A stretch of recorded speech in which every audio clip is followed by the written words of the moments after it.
Hello, and welcome to the 2025 Specialty Crop Block Grant Program, or SCBGP, Overview for Returning Applicants webinar. This presentation will provide a brief overview of the grant solicitation process and has been streamlined for returning applicants. In the Handouts tab on GoToWebinar, you will find the following items: a copy of this PowerPoint presentation, the request for concept proposals, the outcome measures supplement, the allowable and unallowable costs and activities table, the USDA's list of eligible and ineligible commodities, the current general schedule 15 step 10, and a guide to register for a WB key, which will be discussed in greater detail as part of the separate FAST presentation. If you do not want to attend the FAST presentation later today, recordings of the webinars will be posted online later this week. The other webinar presentations offered include a more detailed overview of the solicitation process, along with the online platform for submission, FAST, which we will be utilizing once again this year for the 2025 grant cycle, as well as the outcome measures and budget sections. They will walk you through the actual application process. We are encouraging everyone to attend or watch the FAST presentation, even if you have applied via FAST before, as there are a couple of additional steps required this year to sign up for that WB Key account. We are also offering separate presentations for the Additional Assistance for Historically Underrepresented Organizations program. Additional Assistance program webinars are recommended for those considering applying to that program. All webinars will be recorded and posted online at our program website. When preparing to submit an application, the first and most important thing to do is read the Request for Concept Proposals, or RFCP. What we are reviewing today is covered in greater detail in the RFCP and in our other webinars. The areas covered are listed here and include information about the program, the solicitation timeline, how to apply, and frequently asked questions. Please also note that the Additional Assistance for Historically Underrepresented Organizations program has its own RFCP, and we will cover that more in just a moment. Let's proceed with a very brief overview of the program. The SCBGP is funded by the U.S. Department of Agriculture, Agricultural Marketing Service. The purpose of the SCBGP is to enhance the competitiveness of California specialty crops, so a proposed project must pertain to issues that affect the specialty crop industry and focus on improving the competitiveness of specialty crops rather than directly benefiting or providing a profit to a single organization, institution, or individual. Entities eligible to apply to the conventional SCBGP include nonprofit and for-profit organizations, local, state, federal, and tribal government entities, and public and private colleges and universities. Tribal entities include both federally and non-federally recognized entities. Please note that individuals may not apply. An individual is someone applying on their own behalf rather than as a representative of an organization or institution. If you are an individual and you have an idea for a project, we encourage you to partner with one or more eligible organizations. Here's a reminder of what qualifies as a specialty crop. A list of eligible and ineligible commodities can be found on the USDA's website and is also included with the materials in the Handouts tab on the GoToWebinar dashboard. The list is not intended to be all-inclusive, but rather to give examples of the most common specialty crops. If there is a commodity you are questioning that is not on the eligible specialty crop list, please send us an email and we will be happy to ask the USDA for clarification. If you are already familiar with the SCBGP, here are a few of the changes to the program this year. Applications will not be submitted through Amplifund this year. Instead, they must be submitted using the Financial Assistance Application Submittal Tool, or FAST. California Assembly Bill 1887 is no longer in effect, meaning that there are no longer restrictions on project-related travel to individual states within the U.S. There have been some minor changes and clarifications added to the allowable and unallowable costs and activities table. As always, we recommend you refer to the current table as you prepare your proposal. And the thresholds for both the special purpose equipment and supply costs have changed from $5,000 to $10,000, which means special purpose equipment must now cost at least $10,000 to be allowable, and supplies can now cost up to $10,000 per unit. We would also like to briefly mention the Additional Assistance for Historically Underrepresented Organizations program. This program is part of the general SCBGP, but has its own RFCP due to having different eligibility, deadlines, and submission requirements.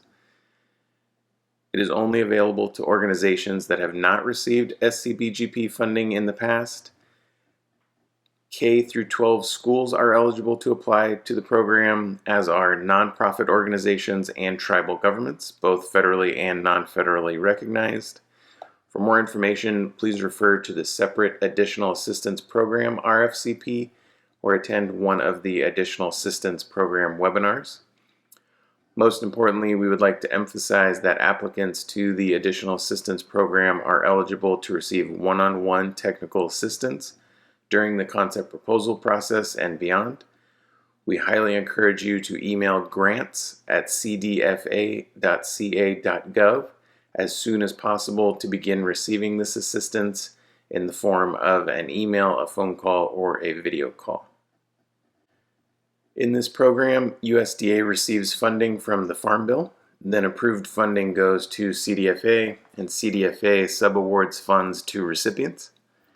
The 2018 Farm Bill contains provisions for the continuation of this program. However, as of the date of this webinar, Congress has not passed a new Farm Bill or a continuing budget resolution to reauthorize funding for the program. While CDFA anticipates continued funding for the program as described in the 2018 Farm Bill, grant awards will only be made if continuing authorization for the program is established and funds are made available by USDA AMS. To provide an idea of the program's competitiveness, historically CDFA has funded approximately 23% of proposals submitted. In 2024, CDFA received approximately $23 million, and we are expecting roughly the same amount this year. CDFA will award grant funds to projects ranging from $100,000 to $500,000 for the conventional SCBGP and $100,000 to $250,000 for the Additional Assistance Program.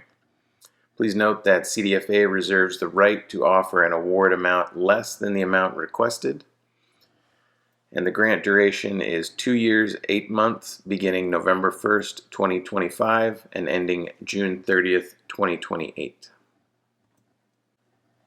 The solicitation process is a two-phase process, a concept proposal and then a more detailed grant proposal for those invited back to Phase 2. Proposals that are successful in Phase 2 will be submitted to the USDA for approval. And once the USDA announces awards, we will notify both the successful and the unsuccessful applicants. Both concept and grant proposals undergo 2 levels of review: the administrative review and the technical review. The technical review is an external review conducted by a committee comprised of growers and representatives from the industry.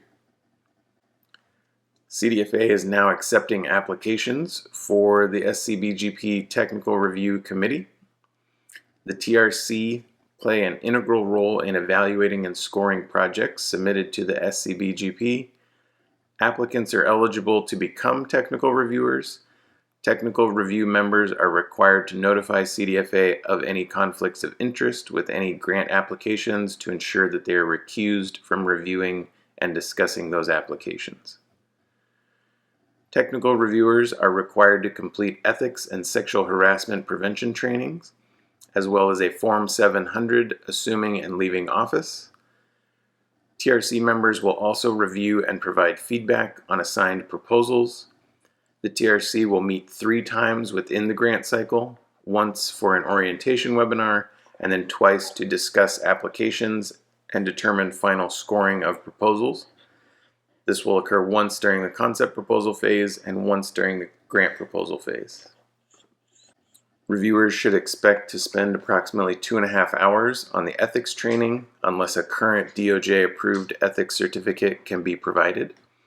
The CDFA training should take approximately 1.5 hours. Dependent on the number of technical reviewers and the number of proposals submitted, reviewers will be asked to review anywhere between 5 to 11 proposals within a month-long period.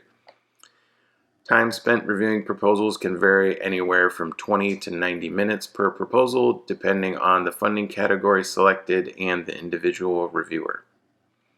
Benefits of participating include obtaining an inside look at the SCBGP selection process and how funding recommendations are selected, contribute to the discussion on what is important and the issues pertaining to California's specialty crop industry, and provides potential networking opportunities. Interested individuals will need to submit Form 1.1.2 and Form 1.1.2a along with a copy of their resume to grants@cdfa.ca.gov by 5 p.m. on September 11th. The technical reviewer application and instructions are available on the CDFA SCBGP website. And if you have any questions about being a technical reviewer, please contact us via the grants email at grants@cdfa.ca.gov. As noted in the beginning of this presentation, the timeline for the entire solicitation process can be found in the RFCP. Please note that concept proposals for the conventional SCBGP are due Monday, September 9th, 2024 at 5 p.m. Pacific Time, and that late submissions will not be accepted. The deadline for the Additional Assistance Program is different. Please refer to that RFCP for more details. Applicants will be notified in December whether they are invited to Phase 2 and will have approximately 1 month to submit their grant proposals. The Technical Review Committee's recommendations will then be presented at a public meeting in March, and CDFA will submit the proposal recommendations to the USDA in May, and the USDA will likely announce which projects are being funded in the fall of 2025. The SCBGP has 3 funding areas, each containing 1 or 2 funding categories. Furthermore, each category contains several project priorities. Each project must select at least 1 funding area, funding category, and project priority. To review these in more detail, please reference the RFCP or the Additional Assistance Program's RFCP. Concept proposals for the SCBGP are submitted through a web-based application called FAST. All proposals must be submitted electronically using the FAST platform. As indicated, a webinar that provides a walkthrough of how to use the FAST system is offered as part of our webinar series and will also be made available online. Again, the Additional Assistance Program has a separate application process. Please email grants@cdfa.ca.gov as soon as possible if you are interested in applying for the Additional Assistance Program.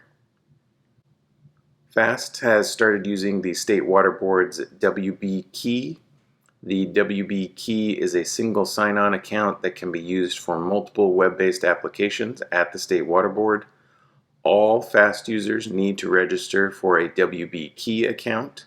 If you have used FAST previously, you'll be able to access your existing account in FAST upon successful registration of a WB Key account.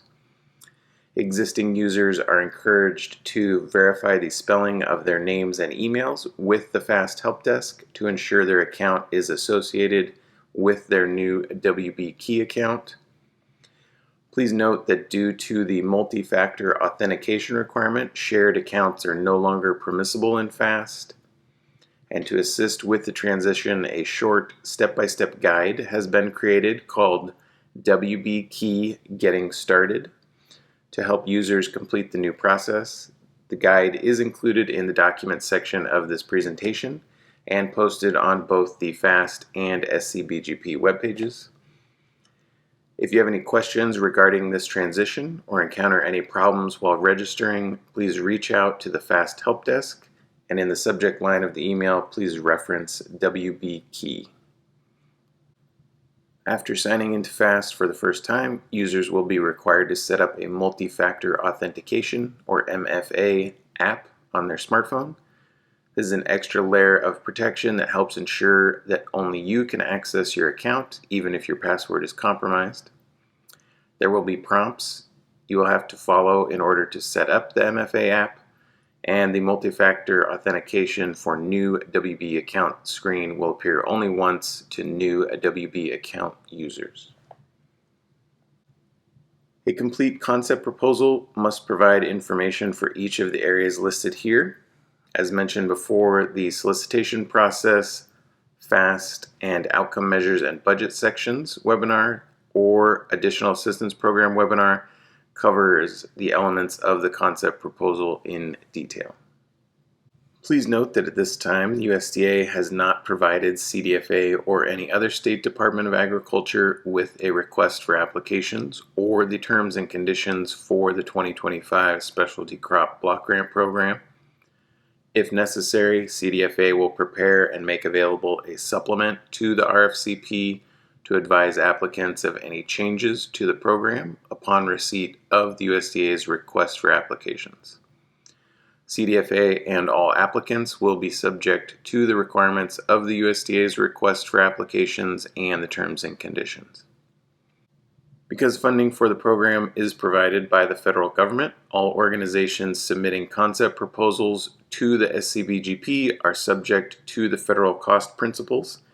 Federal cost principles are regulations based on organization type used to determine allowable costs and ensure consistent treatment of costs. Applicants are responsible for identifying the federal cost principles appropriate to their organization and ensuring consistent application of the cost principles to the SCBGP grant funds. All organizations other than for-profit organizations are subject to the administrative requirements and cost principles in the 2 CFR 200. For-profit organizations are subject to the 48 CFR subpart 31.2. Links to these regulations have been provided in the RFCP. However, to help simplify the interpretation of these regulations, we have prepared an allowable and unallowable costs and activities table reference sheet. The table provides overall guidance for the handling of common costs and includes USDA and CDFA requirements specific to this program. A copy has been provided in the Handouts tab, and a link to the online document is provided in the RFCP. Note that proposals with unallowable costs may be subject to disqualification, so we strongly encourage you to make use of this reference. Please be aware that any of the following may also result in the disqualification of a concept proposal: proposals from individual applicants, incomplete proposals, including proposals with one or more unanswered questions or minimal responses, proposals that include activities outside the grant duration, and proposals for less than the minimum award amount or more than the maximum award amount, including indirect costs that exceed the limit set forth in the 2025 RFCP. We would also like to note that having an active exclusion in the Federal System for Award Management, or SAM, may also be grounds for disqualification of a proposal. To learn more about registering in SAM or to determine your organization's current status, please visit sam.gov. Proposals submitted to the Additional Assistance for Historically Underrepresented Organizations by organizations that are ineligible to apply, and proposals submitted outside of the FAST system, as well as proposals that benefit a single individual or organization rather than the specialty crop industry as a whole. We will conduct 3 rounds of questions and answers, or Q&A. Any questions that you may have after the webinar can be submitted via email to grants@cdfa.ca.gov at any time during the Q&A process. To ensure everyone has an equal opportunity to receive the same information, we do request that questions received outside of our webinars be in writing.